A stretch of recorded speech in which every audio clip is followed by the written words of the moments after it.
1500 வருஷம் பழமையான அங்காளம்மன் கோயில். இந்த கோயில்ல மிகப்பெரிய ஒரு அதிசயம் இருக்கு. இங்க வர பக்தர்களுக்கே சில பேருக்கு அந்த விஷயம் தெரியாது. அந்த அதிசயமான விஷயம் என்னன்னு தெரிஞ்சதுக்கு முன்னாடி இந்த வீடியோவை லைக் பண்ணி நம்ம பேஜை ஃபாலோ பண்ணலாம், ஃபாலோ பண்ணிக்கோங்க.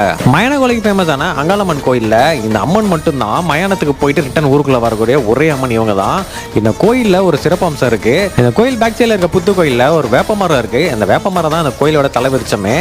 ஆனா விஷயம் அது இல்ல. இந்த வேப்பமரத்துக்கு பக்கத்துல மரமல்லின்னு ஒரு மரம் இருக்கு. இந்த மரத்துல வரக்கூடிய பூக்களுமே பாத்தீங்கன்னா சம்பங்கி பூ மாதிரியே தான் இருக்கும். இந்த மரத்தை நல்லா உத்து பாத்தீங்கன்னா தெரியும். இந்த வேப்ப மரத்தோட ஒரு கிளை பக்கத்துல இருக்க மரமல்லி மரத்தை அரவணைச்சு போற மாதிரி இருக்கும். இங்க இருக்க வேப்ப மரம் எப்படி இந்த மரமல்லி மரத்தை பாதுகாத்து வருதோ அதே மாதிரி இந்த கோயிலுக்கு வர பக்தர்களை அங்காளம்மன் பாதுகாத்து வருவாங்க.